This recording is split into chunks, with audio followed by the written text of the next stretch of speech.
all the things that have been uncovered over the past few days, and how cowardice the police have been is criminal in and of itself. You know, so I So this definitely is think the title is What We Know Minute by Minute about how the Uvalde shooting and shooting and police response unfolded. And I'll just scroll through it, and you all can say what you know, anything you like. But it's got the timeline going back to September 2021, where the shooter asks for help in buying a gun before turning 18. And whoever this she is refuses. I think it was his aunt, his sister. Oh, is that what it? Oh, it is, right. His sister. Sorry about that. Yeah, sorry, I missed that part. Yep, thank you. Yeah. What piece is this? What publication is this in? This is in the Texas Tribune. Okay. Renee Oxner, May 27th, just a couple days ago. So basically, I mean, to add on to what you're saying, Governor Greg Abbott, no relation to Gregory Abbott. Girl, I wanna shake you down. No relation to him.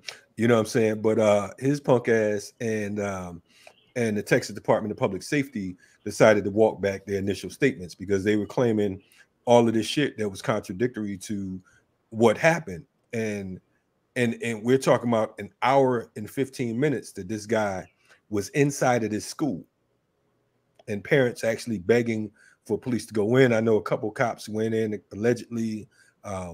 One where it was grazed or some shit, and you know they ended up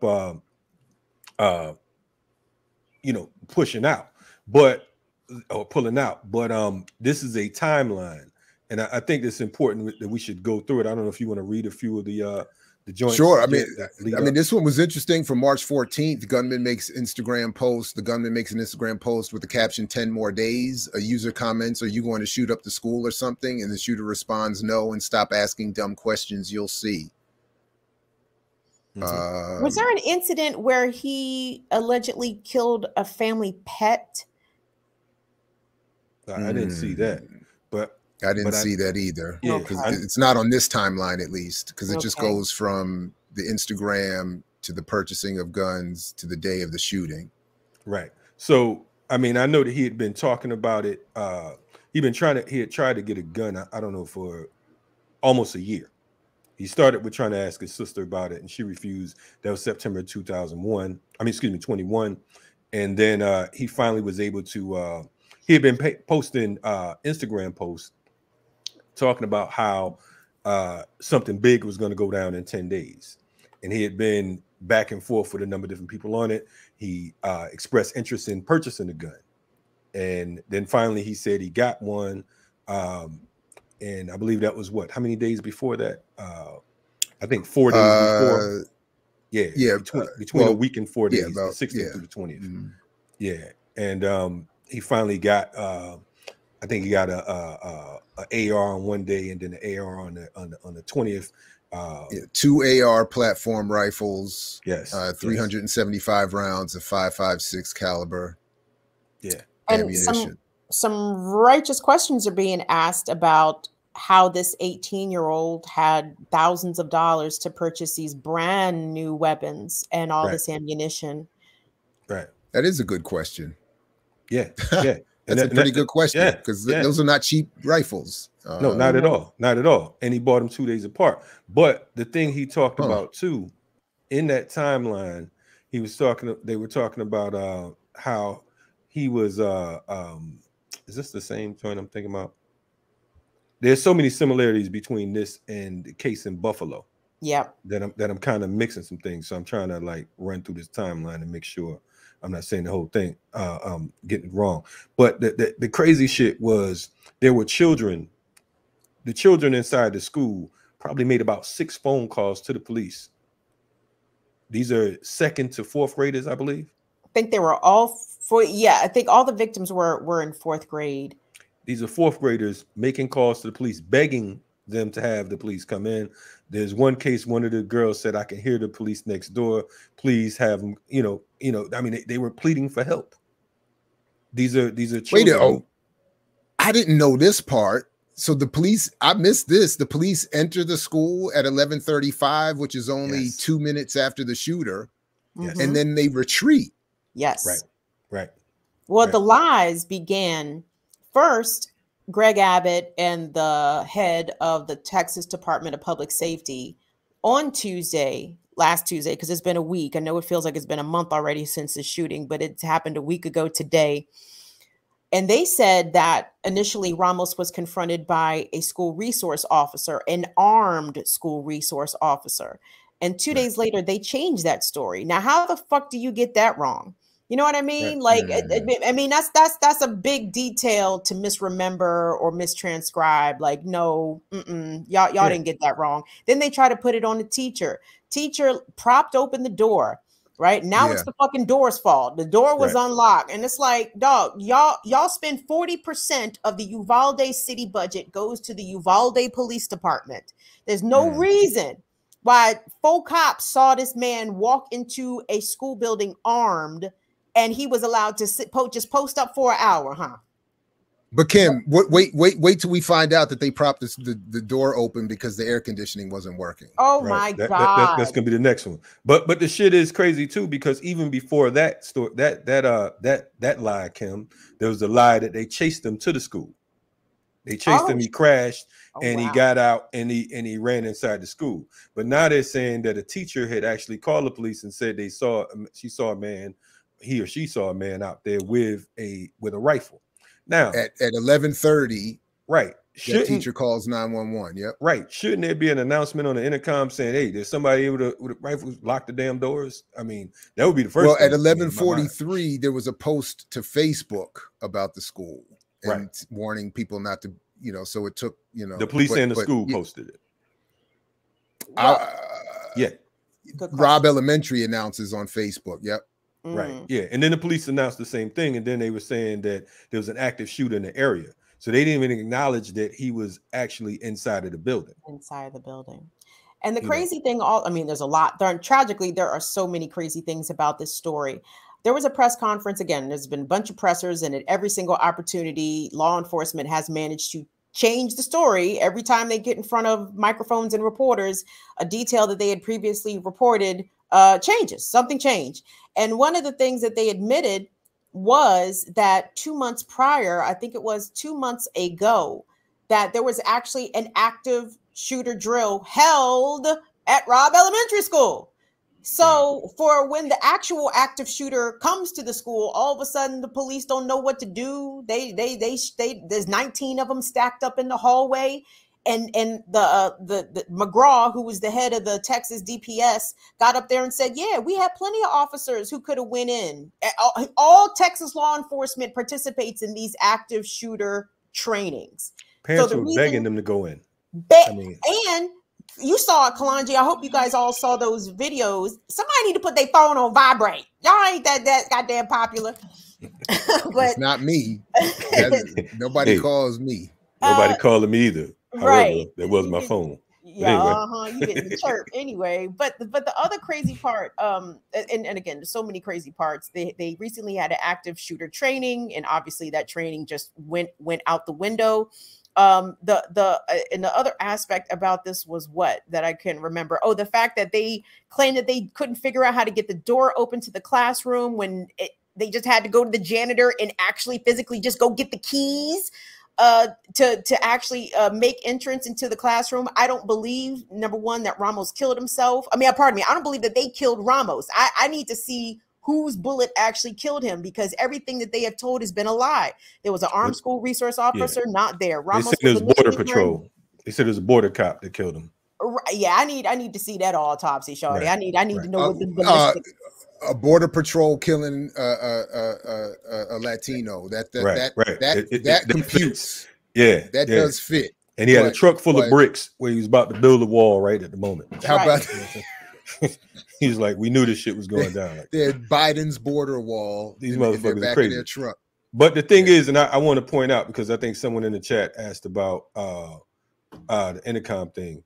The shooter, when the teacher spotted him, according to them, the dude was just walking up into the parking lot. with the gun. So for me, we have a choice here. What's taking place is what is it, like 21 dead? Yes. At the end of that, 21 dead. We have a choice to go for broke and try to get these damn doors locked first, and then worry about everything else. Because he entered the school when he was inside the school for what, like an hour and a half. He could have did a whole lot more damage. It's a miracle and it's a blessing that was the only amount of children that were murdered. Not that that's, you know, not necessarily a blessing, but it's just, I mean, he could have did a lot more damage with 356 rounds or 375 rounds and 2 rifles. I mean, like, come on, you know. So we have to.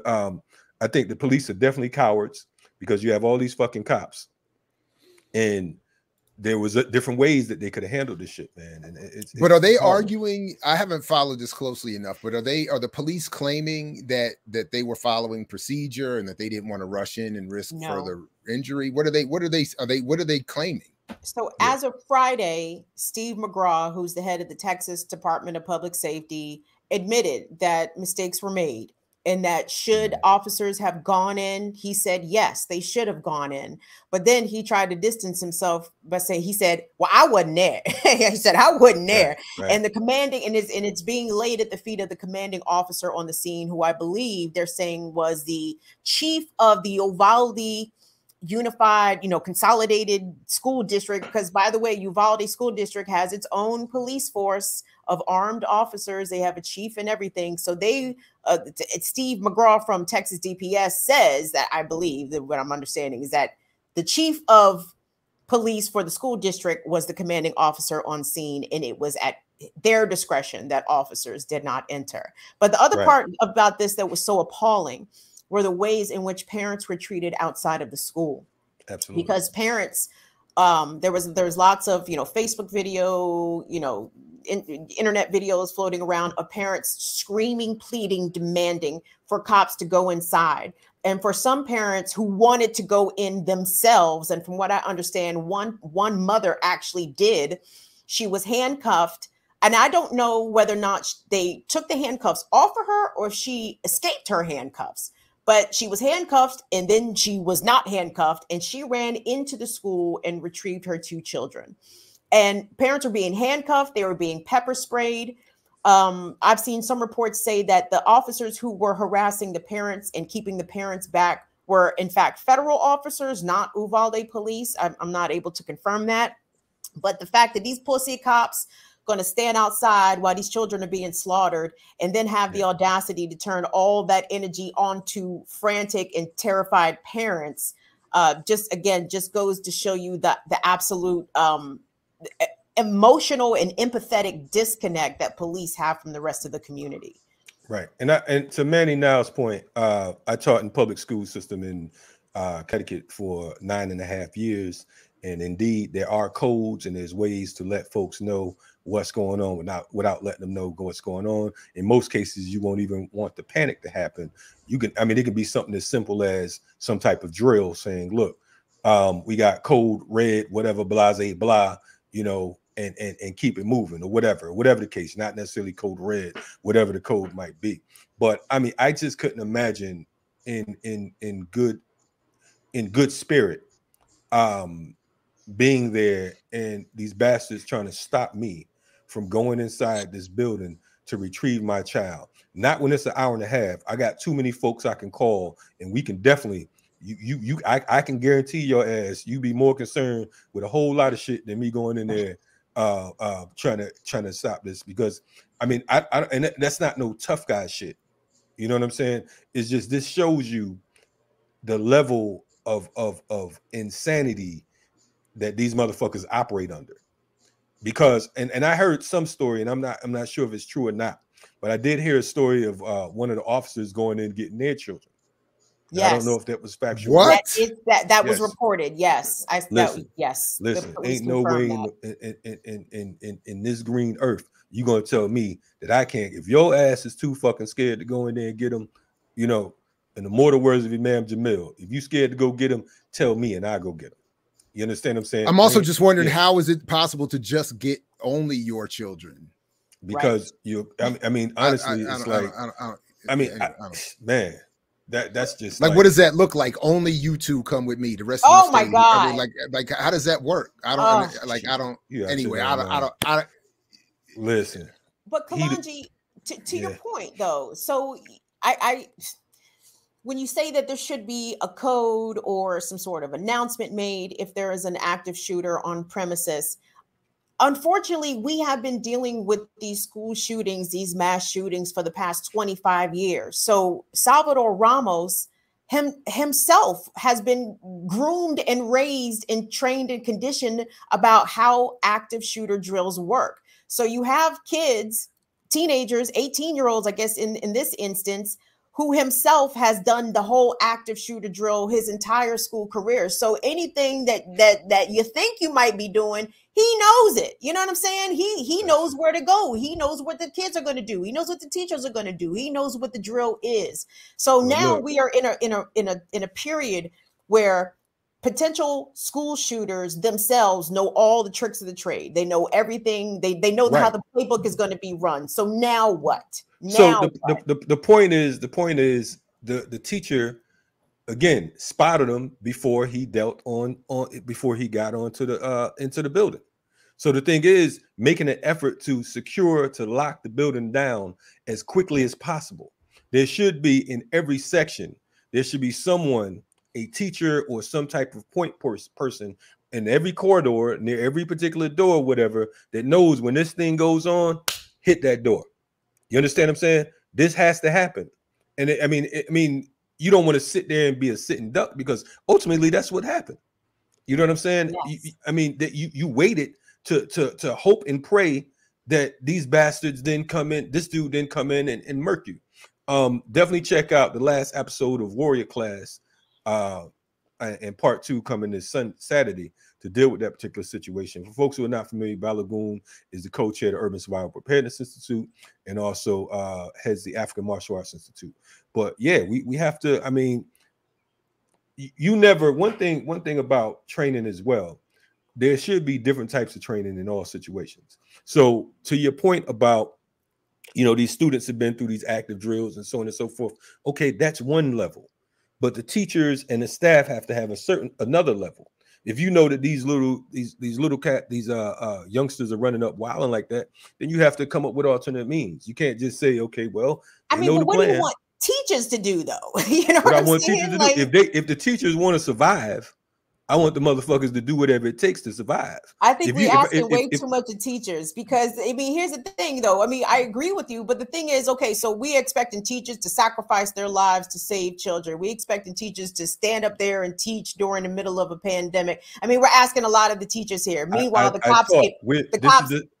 This is the society we're in. When you, no, I know that, when you leave your child in the custody of a teacher, the teacher stands in as the parent at that particular moment. You know what I'm saying? No one wants to hear, if you go to the school and your teacher tells you something happened to your child, you don't give a fuck about how stressed you were today. You know what I'm saying? How did my child die? That's what I need to know.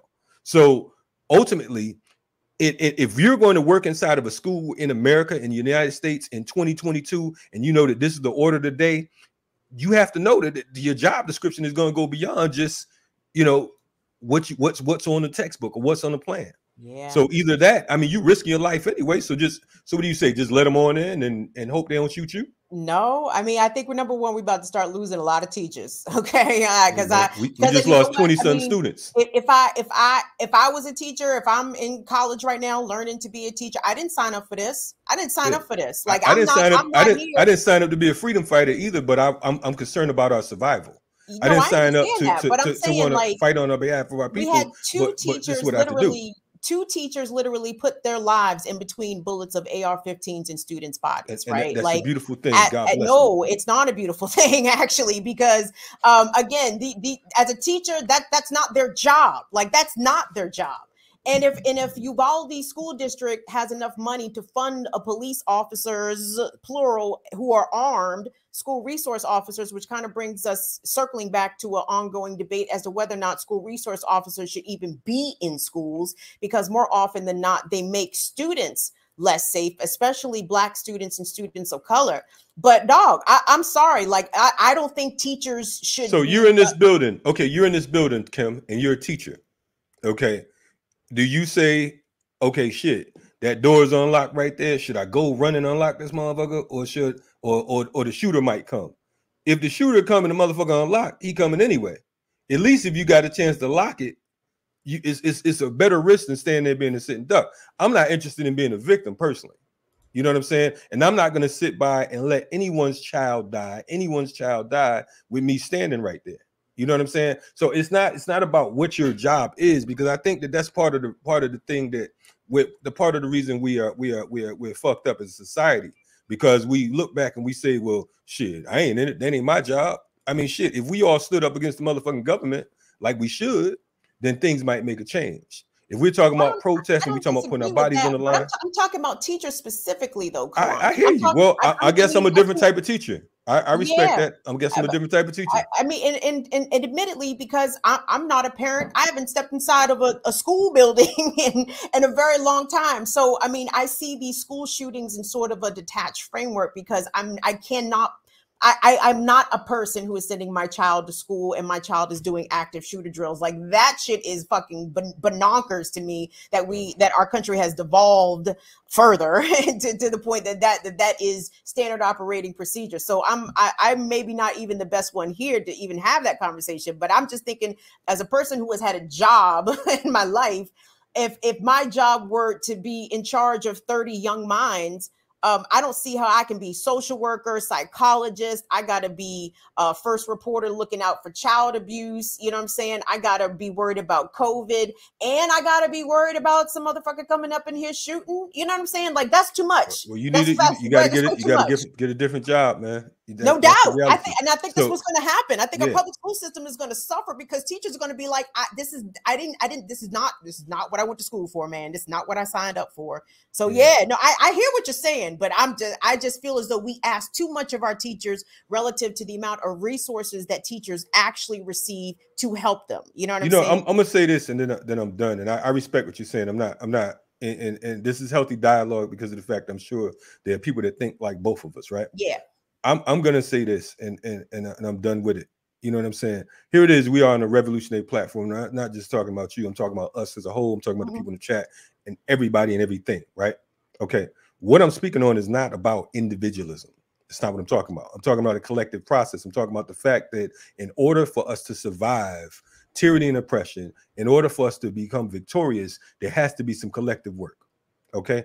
We have to be able to get with it. Now, everybody's always talking about, we need to fight the police, we need to fight this, we need to fight that. But when it comes to a direct fight directly aimed at us, we ain't got no fight left.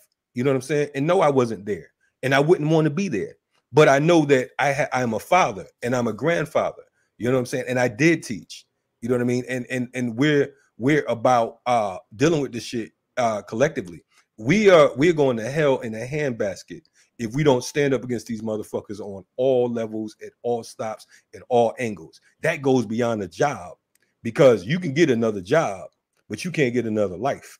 You know what I'm saying? So I don't know, just me, had I been there, you know, I don't think I could just stand there and allow children to just being taken out. And I don't think that teachers should be superheroes. And I don't think, I respect teachers, because like I said, I taught in public education, and I'm all for independent schooling. But at the same time, sometimes there are things that are not in your job description that happen to come your way. Damn, we didn't ask the teacher sitting right here, Dr. Jared Ball.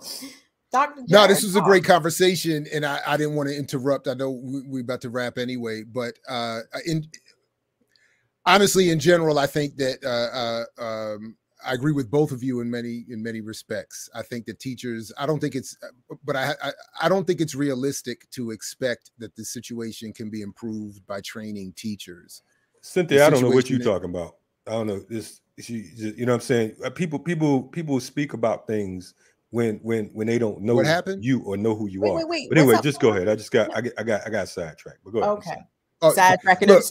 No, it's all good. Look, let me just wrap it here. I think both of you have said a lot of, if not all, that needs to be said on this issue, and I think that we need something bigger than leaving it. Yeah, I don't think it can be dealt with at the level of teachers. I don't think that's you know. But I also just want to say I don't think any of us should be judged by the position we take on this one issue. So let's wrap there. Have a great. It's been a great start to the Remix Week. Yes. I appreciate Thank you, Zenzi my Bell, comrades here. I Check us out at appreciate noon. Super Chat. I appreciate Sister May in the background, Ear Doctor on his unauthorized absence. Hey, Sister Erica for providing the stories. Did y'all tell Ear Doctor he had to come to work tomorrow? Like you know, y'all gotta talk to him like y'all his real boss. No. If you have to come in tomorrow. Like he's got some splaining is required. Definitely got some splaining, as they say. He's got some splaining but to do. We're gonna continue this come convo. Back at 12, yeah. Yes, we're gonna continue this convo at 12 noon today. We will have Daruba Ben Wahad and Ajamu Baraka on, and we will be talking about gun violence. We'll be talking about gun safety. We will be talking about a lot of these matters that's going on, and how do we combat terrorism and imperialism and all these other isms. So we definitely appreciate you all checking in with us and getting our perspective on this critical political boom bap breakfast. We'll see you same place, same time, mañana. Remix Morning Show. Yeah. See you. Bye.